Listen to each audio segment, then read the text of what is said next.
Madame, Monsieur, bonsoir. Les primaires de la majorité enterrées par le groupe de travail parlementaire RPR-UDF. Beaucoup de bruit pour rien.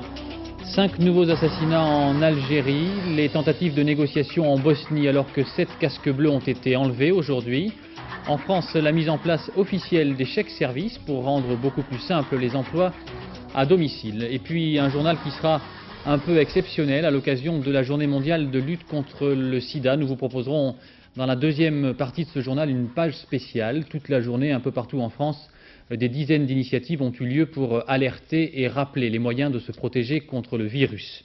C'est également aujourd'hui qu'avait lieu à Paris le premier sommet sur le sida, qui a adopté 7 résolutions et notamment la nécessité de faciliter la vie des personnes atteintes par la maladie. Leur souffrance, c'est peut-être avant tout de se sentir exclus. Regardez ce reportage à Fréjus de Sandra Smith et Didier Beaumont. Un repas, un sourire, à 49 ans, Jacques réapprend la vie en société. Séropositif depuis 89, il l'a tout de suite annoncé à sa famille. Mais l'indifférence des siens l'a isolé et l'association Aide de Fréjus lui permet de retrouver ce qu'il a perdu. Tout simplement une famille, une chaleur, un accueil, pas de jugement et une convivialité et surtout une aide morale, surtout principalement morale. Un moral pas toujours facile à conserver quand la santé défaille. Très vite, Jacques doit abandonner son travail de saisonnier en hôtellerie. Sans aide familiale et sans revenu, il n'arrive plus à payer son loyer. Le problème financier va devenir plus grave. J'avais un différend avec mon propriétaire, le fils de mon propriétaire, et c'est le père qui m'a tout simplement agressé dans la rue, en me crachant dessus, en me disant que des gens comme moi devaient crever, et que si la maladie ne me faisait pas crever, c'est lui qui aurait ma peau. Et ça fait quelques mois de ça, mais j'en frémis encore. Mais la vie continue au rythme des visites mensuelles dans une nouvelle unité de l'hôpital de Fréjus, au rythme du traitement à l'AZT. La vie dans un studio avec 4 000 francs par mois d'allocation, la compagnie des livres et de son chien Coca. Une vie solitaire avec des coups de cafard bien sûr, mais une nouvelle énergie, celle de parler aux autres. La vie est con, mais elle est belle, elle est superbe. Et puis, ça nous concerne tous. Surtout ça, c'est que ça nous concerne tous. C'est une guerre contre la maladie, mais c'est une guerre aussi contre la solitude. Il ne faut pas laisser les gens seuls. Ça, c'est monstrueux. Voilà, exclusion, prévention, recherche. Nous reviendrons tout à l'heure largement dans la deuxième partie de ce journal avec des invités et des reportages en France, mais aussi en Afrique. Dans l'actualité, retour à la case départ dans la majorité. L'épisode d'élection primaire pour un candidat unique de la droite touche à sa fin. Le groupe parlementaire qui travaillait sur leur organisation éventuelle conclut tout simplement qu'elles sont infaisables. Jean-Baptiste Prédailly. Vite fait, bien fait et sans surprise. Il n'y a plus de primaire. L'attente aura été courte ce matin à l'Assemblée nationale. 2 heures pour que le groupe de travail parlementaire UDF-RPR livre ses conclusions.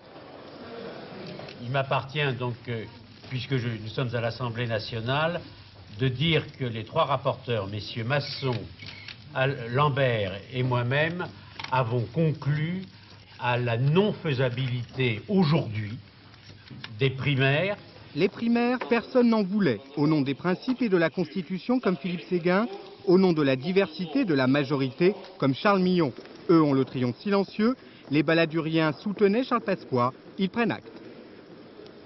On a tué l'espoir de millions de Français qui espéraient que, grâce aux primaires, on allait pouvoir apporter une solution à ce problème préoccupant de la rivalité des candidats de la majorité.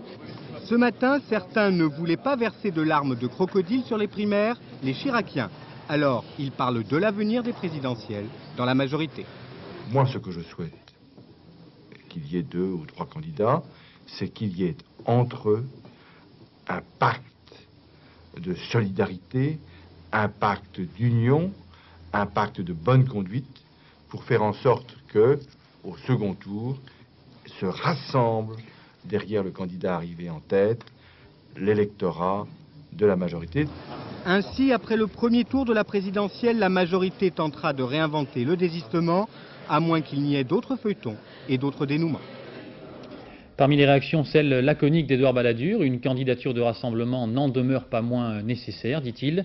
Charles Pasqua s'inspire, lui, du calendrier. Il faut désormais, selon le ministre de l'Intérieur, respecter la trêve des confiseurs en décembre et nous tirerons le roi au mois de janvier. Arlette Chabot, est-ce que l'on doit considérer ce soir que les primaires sont complètement mortes? Oui, vous savez, l'idée des primaires était née d'une analyse, d'un constat et de beaucoup d'arrière-pensées. L'analyse, après les échecs de 80 et 88, on disait à droite, pour gagner, il faut un seul candidat.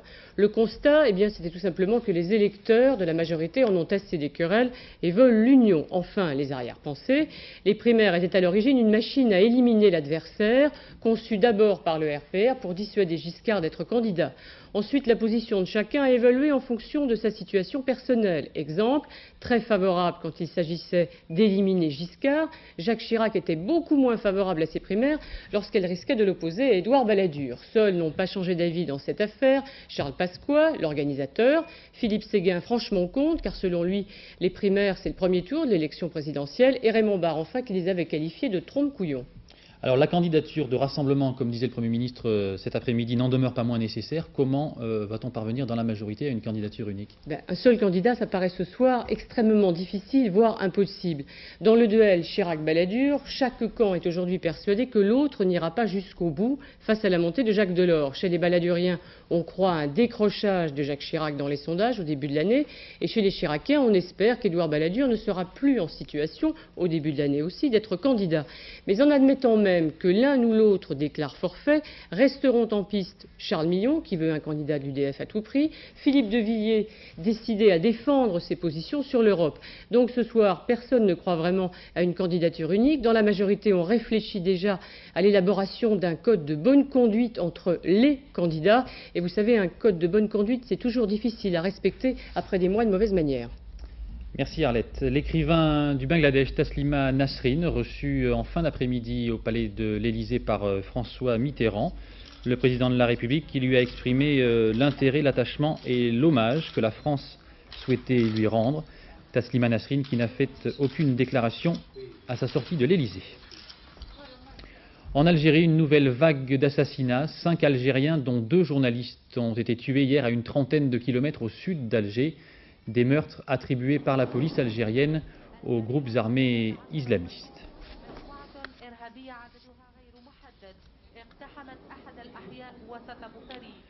Dans le dossier bosniaque maintenant, Européens et Américains parlent à nouveau le même langage. Ils s'étaient divisés sur les moyens d'arrêter la guerre en Bosnie. Et un conseil de l'OTAN aujourd'hui à Bruxelles a consacré la seule solution envisageable à leurs yeux, la manière douce, la négociation. Martine Laroche-Joubert et Jean Cortu. Les photos de famille se ressemblent toutes, des sourires pour masquer les tensions. À dire vrai, ce sommet de l'OTAN offre une façade inespérée.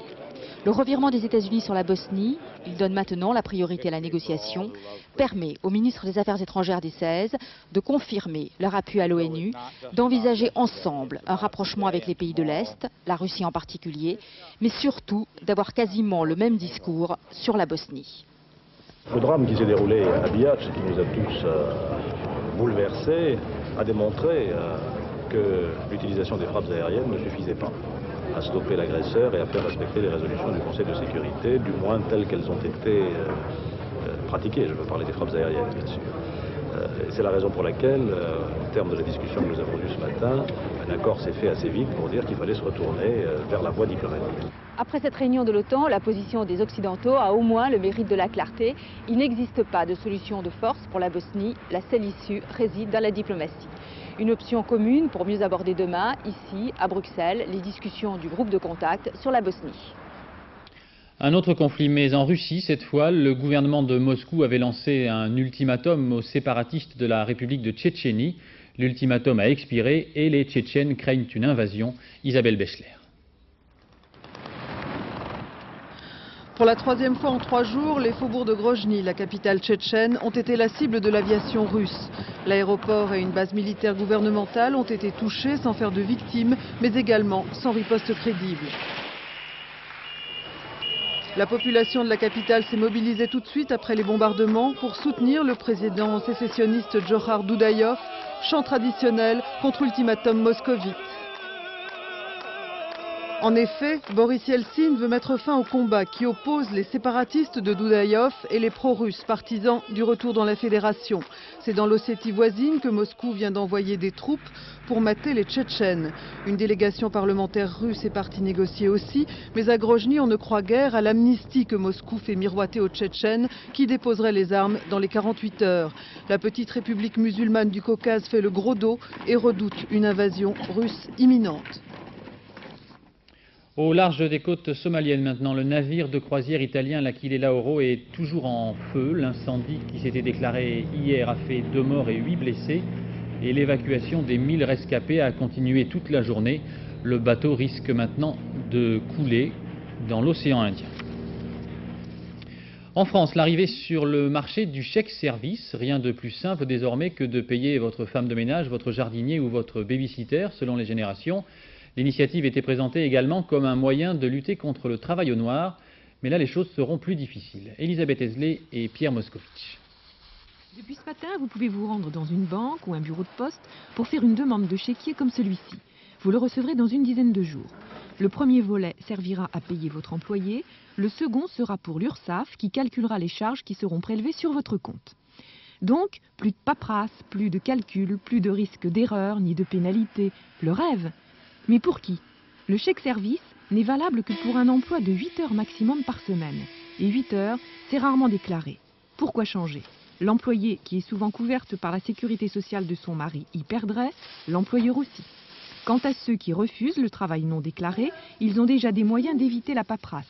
Le recours à des associations qui font tout à leur place. Rien que sur Paris, il en existe une vingtaine. Non, c'est pas le nouveau truc là avec les chèques là, tout ça. Non, non, non. Nous, on s'occupe de rien. C'est eux qui remplissent leurs papiers et les papiers qu'il faut produire. L'arrivée du chèque service, là, c'est un peu une concurrence pour une association comme la vôtre. Je pense que ça va être une concurrence et que ça va peut-être un petit peu déstabiliser les personnes qui font appel à nous, qui vont plus trop comprendre pourquoi il y a une mesure qui simplifie l'aide à domicile ou l'aide chez soi. Les associations facturent leurs prestations, le chèque service, lui, est gratuit. Dans tous les cas, déclarer son employé donne droit à une réduction d'impôt égale à 50% du montant salaire plus charge. À vous de voir où est votre intérêt. Un mouvement de grève à Air Inter demain. La direction de la compagnie affirme toutefois que le trafic devrait être assuré normalement. Dans l'actualité judiciaire, Jacques Médecin, une nouvelle fois entendu, toujours demain par la Cour d'appel de Grenoble. Et puis dans l'affaire du Dauphiné News autour d'Alain Carignon, le juge d'instruction Philippe Courroy a entendu aujourd'hui à Paris Jérôme Monod, le PDG de la Lyonnaise des Eaux. La gestion de l'association pour la recherche contre le cancer, l'ARC, épinglée par une note confidentielle de l'inspection générale des affaires sociales. L'association, qui reçoit des dons très importants, utiliserait 65% de ses recettes pour son fonctionnement intérieur.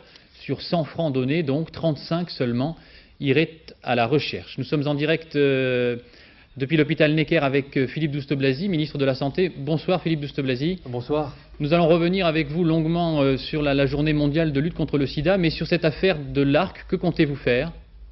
D'abord, j'ai vu, comme vous, avec une certaine stupeur, les réflexions de cette mission de l'inspection générale des affaires sociales. Nous avons, nous, demandé à la Cour des comptes de faire un rapport, et dès que nous l'aurons, bien évidemment, on le donnera en toute transparence. C'est absolument fondamental quand on sait que, en fait, ce sont des généreux donateurs qui donnent de l'argent pour des causes aussi importantes que ce soit le cancer ou bien sûr le sida ou la myopathie ou d'autres maladies. Mais vous ne pouvez pas, vous, au niveau du ministère de la Santé, prendre de sanctions pénales, mais est-ce que vous envisagez de transmettre le dossier au ministère de l'Intérieur, puisque l'ARC est une association qui dépend du ministère de l'Intérieur? Ce que nous avons fait immédiatement, c'est que nous avons pris la chose excessivement au sérieux, et je peux vous dire que toute la transparence sera faite, parce que je ne m'amuse pas avec ça, non seulement en tant que ministre, mais en tant que médecin et en tant que citoyen, et la Cour des comptes va nous donner un rapport très rapide là-dessus. Et des sanctions éventuelles seront prises, donc? Bien évidemment, bien évidemment. Très bien, et précision importante à la veille du Téléthon, pour lequel beaucoup d'entre vous donnent de l'argent chaque année. Les comptes du Téléthon, vous le savez, sont absolument transparents et publics. Le ministre de la Santé que nous allons donc retrouver pour notre page spéciale consacrée à la lutte contre le sida, c'est aujourd'hui la journée mondiale. Chaque fois que l'on évoque la maladie, les mêmes mots reviennent: prévention, exclusion, solidarité et douleur. Des mots et des images, symboles d'une mobilisation un peu partout à travers la France aujourd'hui pour parler du sida. Roger Motte.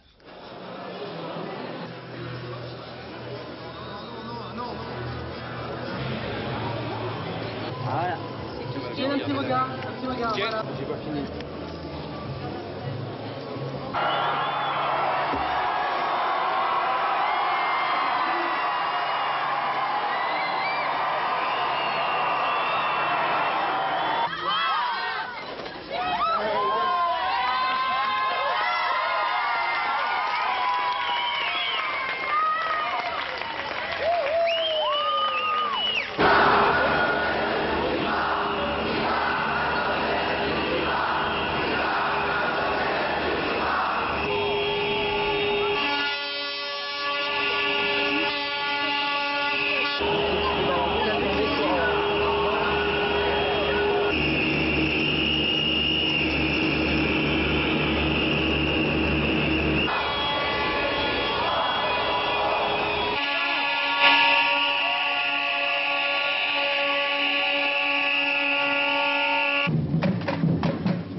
Sur le plan politique, le sommet de Paris a adopté une série de résolutions aujourd'hui de bonnes intentions et appelé à une mobilisation à l'échelle de la planète, une volonté politique qui semble bien fragile quand on regarde sur une carte l'ampleur de la maladie. Il y a aujourd'hui 17 millions de séropositifs dans le monde. Françoise David.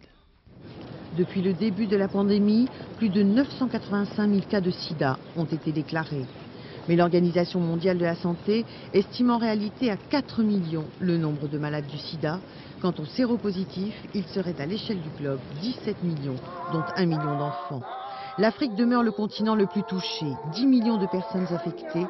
Tous les jours, on dénombre des dizaines de nouveaux cas, notamment au sud du Sahara. L'épidémie flambe en Asie, comme en Inde ou comme en Thaïlande, conséquence là du tourisme sexuel. Sur le continent américain, les États-Unis sont toujours durement frappés.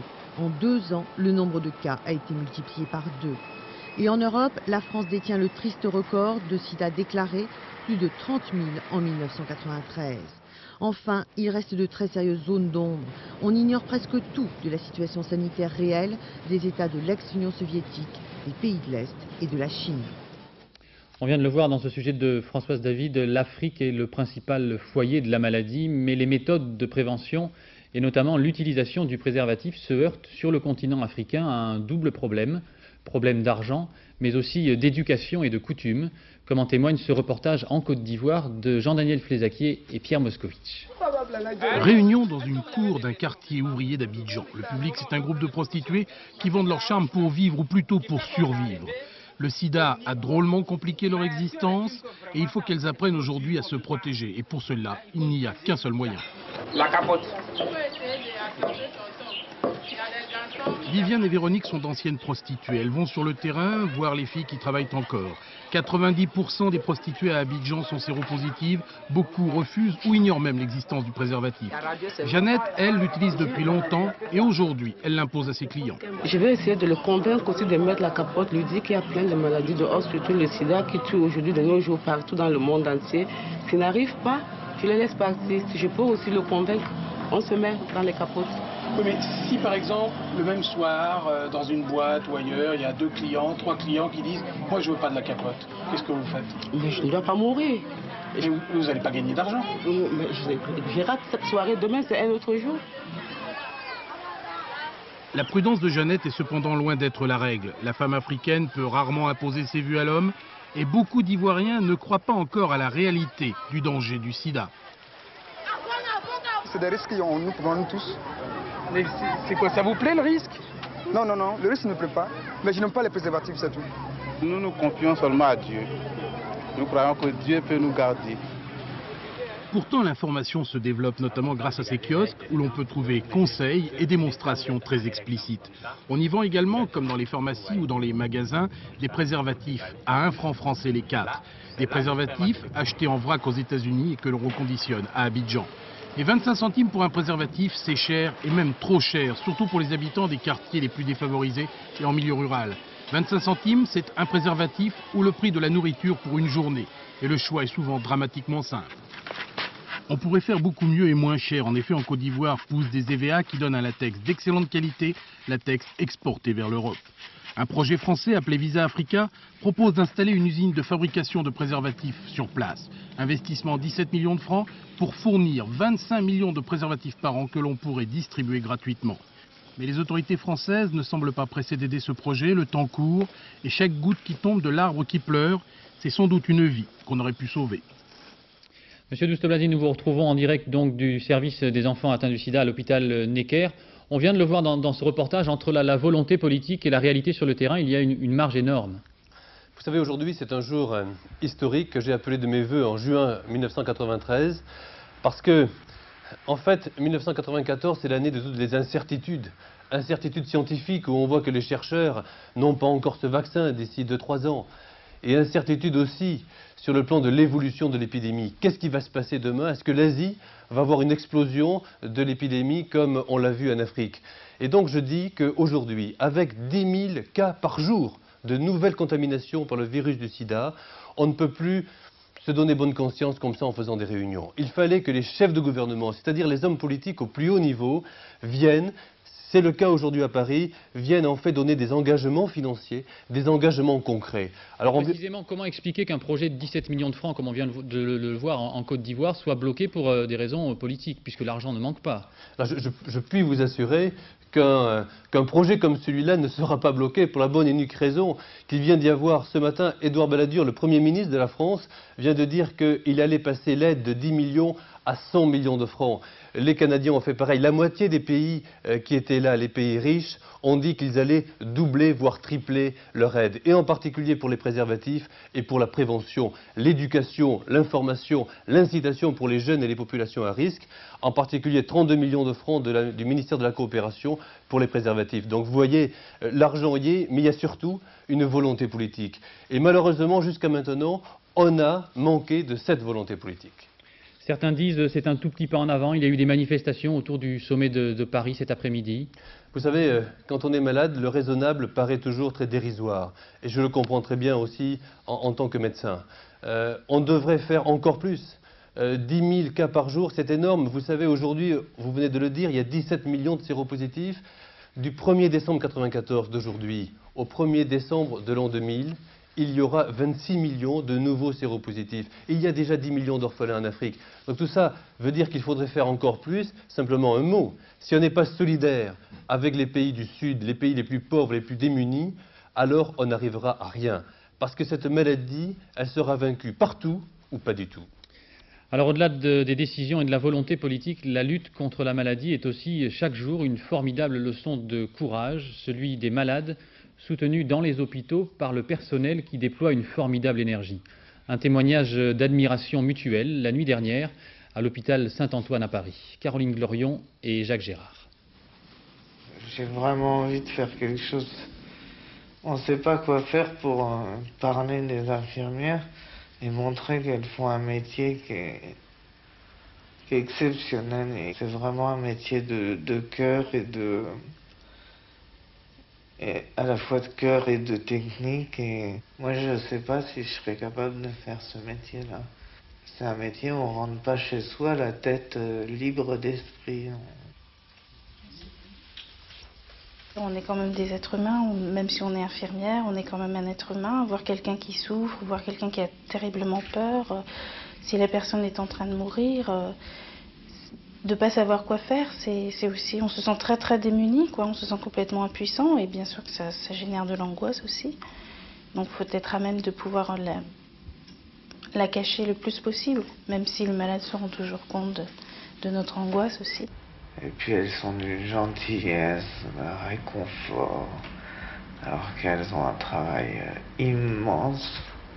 Elles s'occupent toujours bien de vous, toujours le mot pour remonter le moral. Enfin, non, elles sont très bien. Mais on est quand même mieux chez soi. Vous êtes un peu fatigué? Bah oui. Ouais. Mais ça ira mieux. Il y a des hauts et des bas. C'est comme ça. C'est la vie. Certaines fois, on se sent complètement impuissant. On a envie de baisser un peu les bras parce que, bon, les traitements, bien sûr que ça joue, mais la mort est là, quoi. Et plus le temps passe, et il y a toujours des malades atteints de sida, quoi. Et ça, c'est terrifiant. Didier Gell, bonsoir. Vous êtes le responsable du Centre régional d'information et de prévention du sida, le CRIPS, en Ile-de-France. Vous êtes également médecin. Cette impuissance, comment est-ce que vous la gérez? Cette infirmière disait on a l'impression de ne rien pouvoir faire. Oui, c'est dur.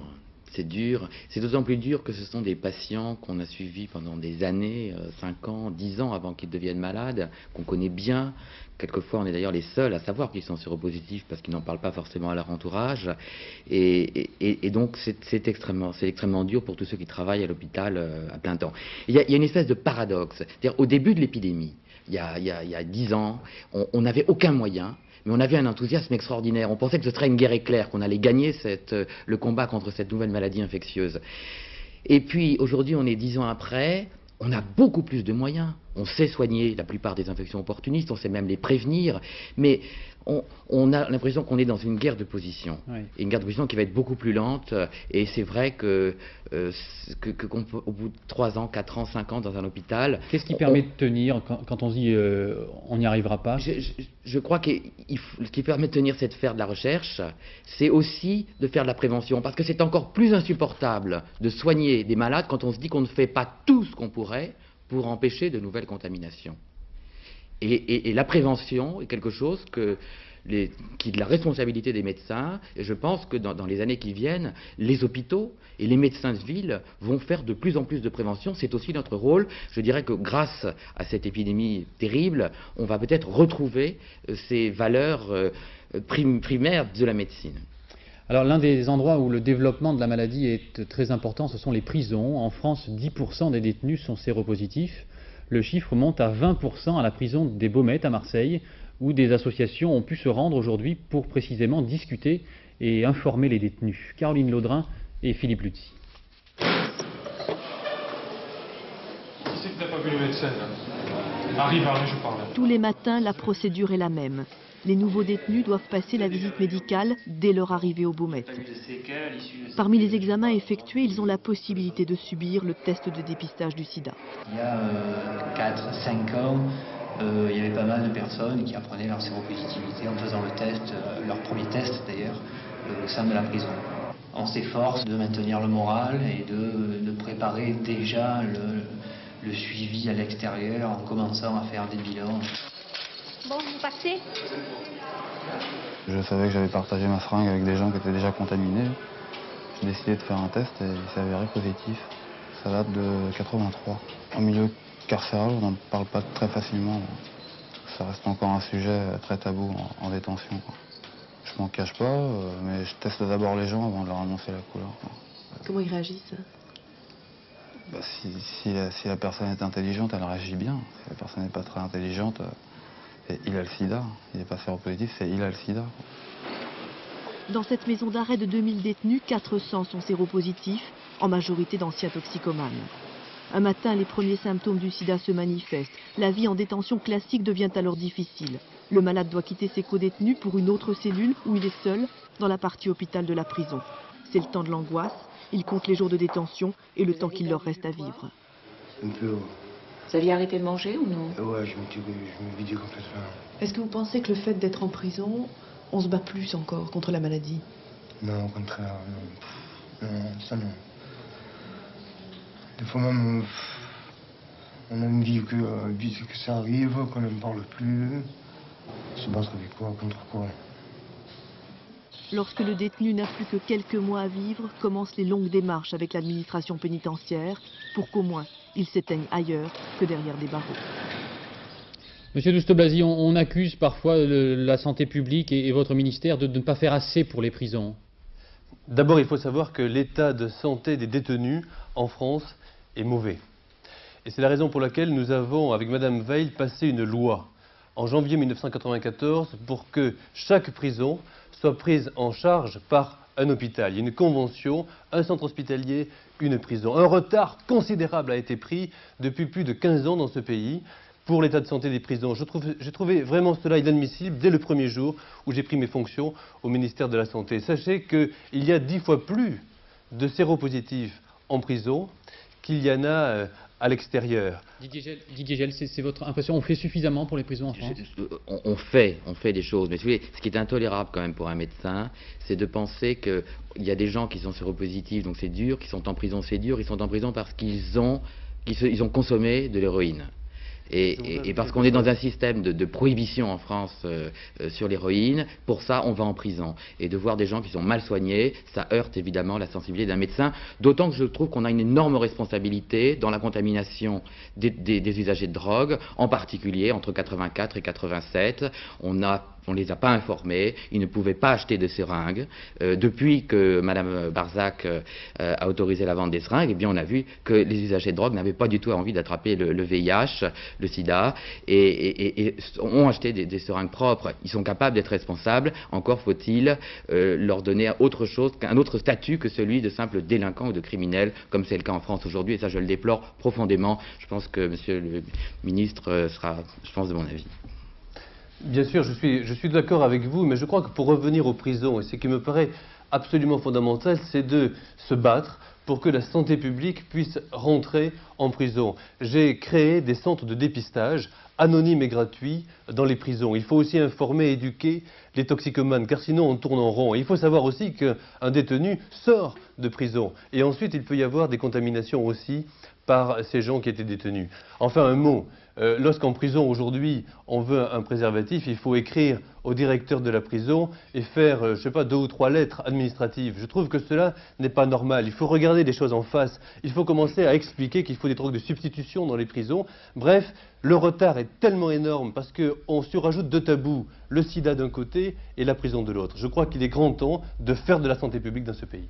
Alors on va revenir à ce problème des seringues, puisqu'un premier échangeur de seringues a été mis en service aujourd'hui dans la capitale. Et pour voir comment les choses se passent, je vous propose de partir à New York, aux États-Unis, où un programme d'échange de seringues a déjà commencé. C'est un reportage d'Aubry Edler. Les gens du quartier les connaissent bien. Depuis 2 ans, ils les voient chaque matin arriver par petits groupes dans cette permanence, une ancienne épicerie de l'avenue C, zone populaire de l'est de Manhattan. Le principe est tout simple. En échange de seringues usagées, héroïnomanes et cocaïnomanes en reçoivent gratuitement de nouvelles, assorties de désinfectants et bien sûr de préservatifs. On apprend ici à éviter la maladie, on vient aussi chercher un peu de réconfort. À New York, on estime à 200 000 le nombre de drogués qui se piquent. 50% d'entre eux seraient déjà porteurs du sida. En grande partie financé par l'État, le programme coûte à la ville 11 millions de francs par an. Les permanences sont tenues par des bénévoles. La plupart d'entre eux sont drogués. Comme Ricky, héroïnomane pendant 20 ans, il suit à présent un traitement à la méthadone, mais continue les injections de cocaïne. L'intolérance n'a jamais empêché les gens de se droguer, mais elle est responsable de l'augmentation des cas de sida. Parce que les drogués sont marginalisés, ils ne bénéficient souvent d'aucun soin, d'aucune hygiène. L'intolérance a créé un monstre. Après 2 années d'existence, le programme offre ses premiers résultats. L'échange de seringues permettrait de réduire de moitié la propagation du virus. Un chiffre encourageant qui n'entame pourtant pas le scepticisme de nombreux médecins américains. Quand on vous dit que l'échange de seringues est efficace, il faut être prudent. Car ce sont peut-être davantage d'informations et un soutien venu d'organisations différentes qui amènent cette population à risque à changer son comportement. 25 000 drogués new-yorkais ont désormais l'habitude de participer à cet échange de seringues. Pour tenter d'aider les autres, les bénévoles installent dans la rue des permanences de fortune. Et dans le froid piquant de l'hiver qui s'annonce, on les voit expliquer sans relâche que la vie tient parfois à des gestes tout simples. Didier Gell, vous partagez le scepticisme des médecins américains que l'on vient d'entendre?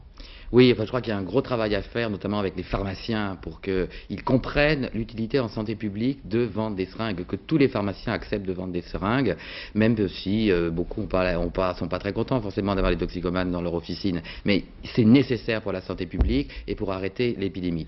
Je crois aussi et surtout qu'il faut écouter les toxicomanes, qu'il faut aider la création, le développement d'associations de toxicomanes, qu'il faut les traiter comme des êtres humains et comme des êtres qui ont tous les mêmes droits que les autres. Et c'est en travaillant avec eux qu'on pourra trouver les moyens les plus adaptés. Il n'y a pas de solution miracle, il y a l'échange de seringues, les produits de substitution, la méthadone, le temgesic, il y a encore beaucoup d'autres solutions, mais il faut le faire avec eux dans un climat de confiance. Si on leur fait confiance, on avancera ensemble. Merci beaucoup Didier Gell, merci à Philippe Douste-Blazy. Alors cette politique d'information et de prévention est mise en place tous azimuts. À la demande du ministre de la Défense, le cinéaste Raymond Depardon vient de réaliser un film, Sida Propos.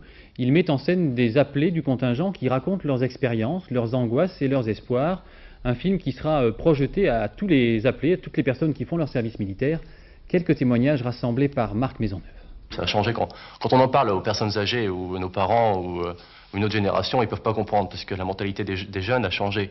Actuellement, c'est très courant, les mecs qui courent les filles, bon, ça arrive souvent, donc eux, ils ne peuvent pas comprendre ça. Ils disent, mais non, c'est pas tolérable, c'est pas tolérable.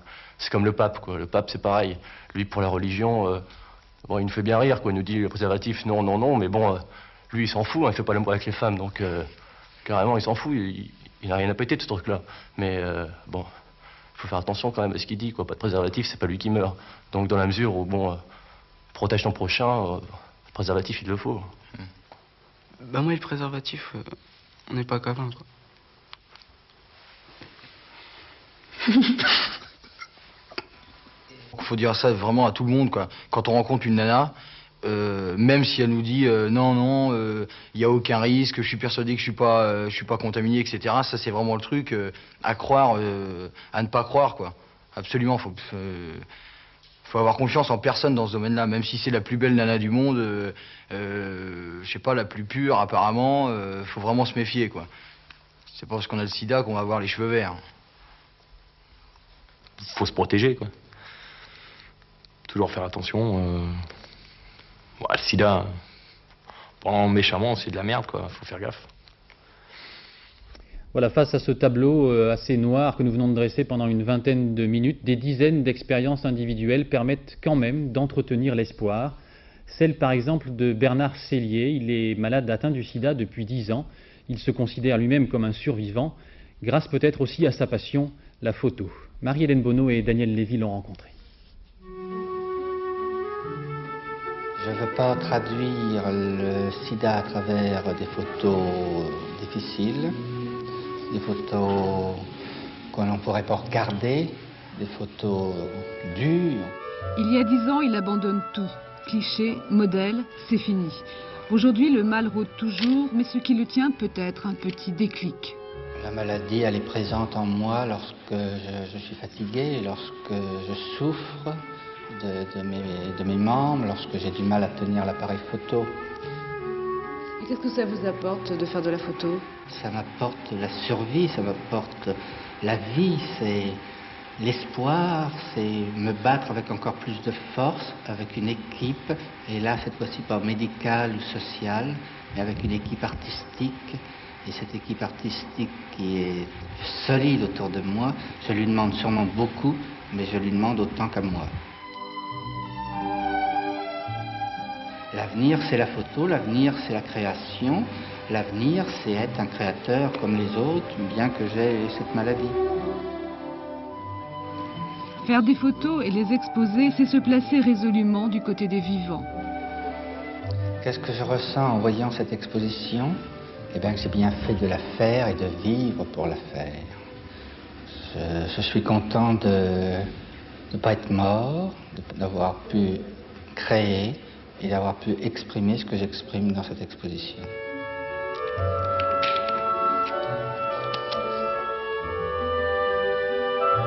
Sa maladie, Bernard Sellier la maintient à distance comme un dompteur. La preuve, c'est qu'il fait des projets, une exposition l'année prochaine. Voilà, et puis une dernière image, cet après-midi, une vente aux enchères un peu particulière, très symbolique, celle d'une sculpture de glace en forme de préservatif géant qui a donc fondu pendant les enchères. Il ne restait à la fin qu'une flaque d'eau. Le ministre de la Santé, Philippe Douste-Blazy, qui était avec nous tout à l'heure, a mis la première enchère à 1 franc. Ensuite, les enchères sont montées pour atteindre 200 000 francs. 200 000 francs, l'acquéreur étant l'aérospatiale, et le chèque sera versé au profit de Médecins du Monde SIDA. Dans un instant, la météo, présentée par Sophie Davant, avec des températures toujours très douces pour la saison. Puis Valérie Maurice, le point route, à 20h50, envoyé spécial. Le dernier journal vers minuit 25 vous sera présenté par Philippe Lefay. Et demain matin, dans les 4 vérités, Gérard Morin recevra Arnold Munich, médecin à l'hôpital Necker, à l'occasion du Téléthon, qui commence demain sur notre chaîne, Téléthon 94, pour lequel l'hebdomadaire La Vie, comme chaque année, publie une édition spéciale. Voilà, demain à 13h, Daniel Bilalian, et j'aurai le plaisir de vous retrouver à 20h. Je vous souhaite une excellente soirée. Merci.